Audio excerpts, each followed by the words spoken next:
اعوذ باللہ من الشیطان الرجیم بسم اللہ الرحمن الرحیم السلام علیکم ورحمۃ اللہ وبرکاتہ۔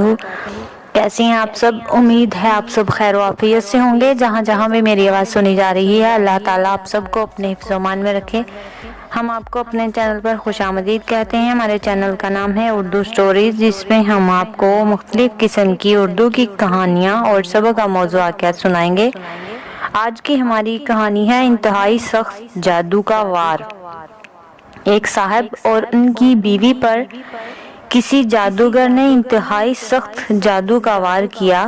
یہ جادوگر اس وقت جادو پر باقاعدہ پہرا بھی دیا کرتا تھا اور کسی عامل کو اس کا توڑ نہ کرنے دیتا۔ وہ صاحب فرماتے ہیں کہ ان کی بیوی کے ہاں اول تو حمل ہی نہ ٹھہرتا، اور اگر ٹھہر بھی جاتا تو ساقط ہو جاتا۔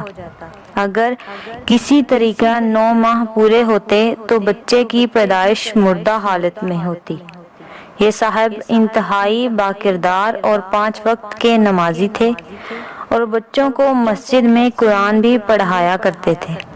بہت علاج کروانے پڑے، بڑے سے بڑا عامل بلوایا اور علاج کروایا اور ایڑی چوٹی کا زور لگا دیا، مگر نتیجہ صفر نکلتا۔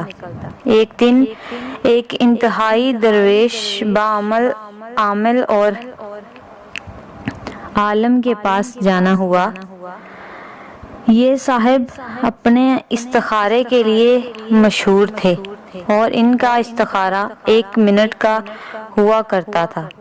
1 منٹ میں سارا کچا چٹا کھول کر رکھ دیتے۔ اللہ نے بہت عطا کیا تھا ان کو۔ اب یہ پریشانی لے کر ان کی خدمت میں حاضر ہوئے۔ مولوی صاحب نے بتایا کہ یہ کسی عام زوراور جادوگر کا وار نہیں، بلکہ یہ تو کسی خبیث العین جادو کی دنیا کا انتہائی غلیظ اور ماہر جادوگر کا وار ہے، اور یہ میرے بس سے باہر ہے۔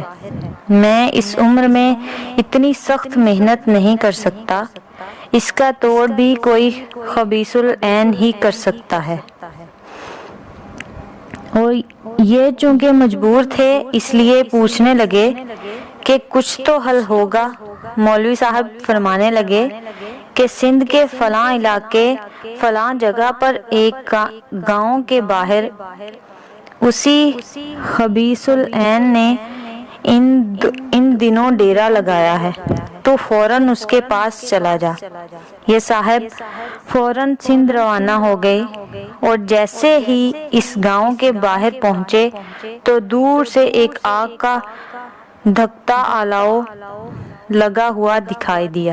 انہوں نے بزرگوں کی بتائی ہوئی نشانی دیکھ کر اس کی طرف بڑھنا شروع کیا۔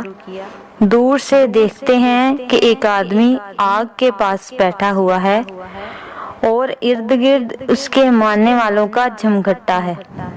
ابھی 1 ایکڑ دور تھے کہ وہ شخص اچھل کر کھڑا ہو گیا اور زور زور سے چلانے لگا کہ وہ دیکھو آ گیا جادو کا ڈسا، وہ آ گیا قرآن پڑھنے والا۔ یہ اس کے پاس پہنچے اور اپنا مقصد بتایا۔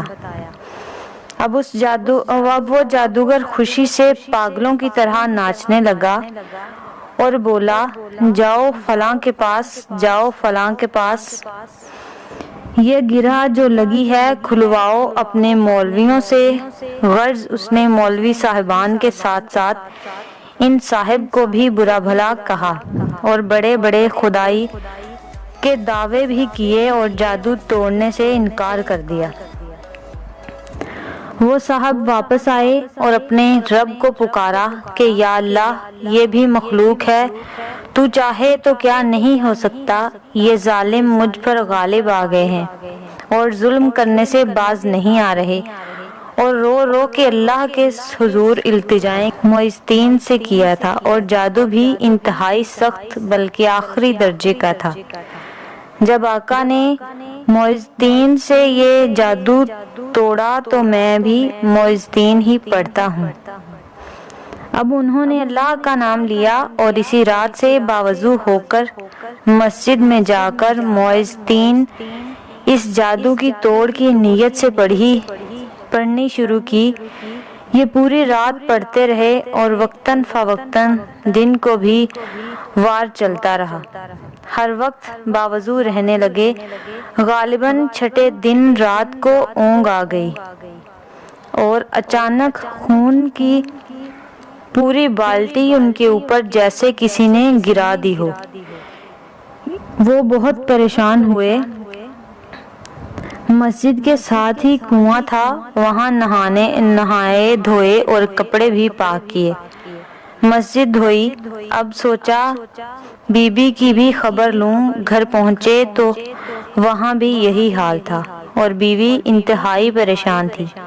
بیوی کو دلاسا دیا اور فرمانے لگے کہ بھلی مانس اب کچھ ہلچل ہو گئی ہے، انشاءاللہ اب کام بن جائے گا۔ ایک نئے ولولے سے اسی رات سے پھر دوبارہ مسجد میں عمل شروع کر دیا۔ 9ویں دن پھر وہی ہوا، اونگ آئی اور دونوں میاں بیوی پر خون کی بالٹیاں گرا دی گئیں۔ انہوں نے ہمت نہ ہاری اور پڑھنا جاری رکھا۔ 13ویں دن صبح کے وقت وہی سندھ والا جادوگر مسجد میں داخل ہوا اور آتے ہی پیروں میں گر کے معافی مانگنے لگا۔ ان صاحب نے اسے بولا کہ تو مجھ سے کیوں معافیاں مانگ رہا ہے؟ کہنے لگا اللہ کے واسطے مجھے معاف کر دیجئے، پھر بتاؤں گا۔ انہوں نے معاف کر دیا اور وجہ پوچھی۔ کہنے لگا آپ میاں بیوی پر جادو میں نے کیا تھا۔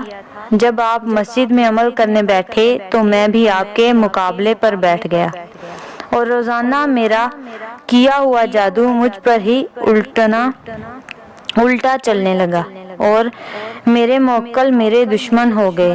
یہ صاحب فرمانے لگے کہ اگر یہ بات تو نے مجھے پہلے بتا دی ہوتی تو تجھے میں کبھی معاف نہ کرتا۔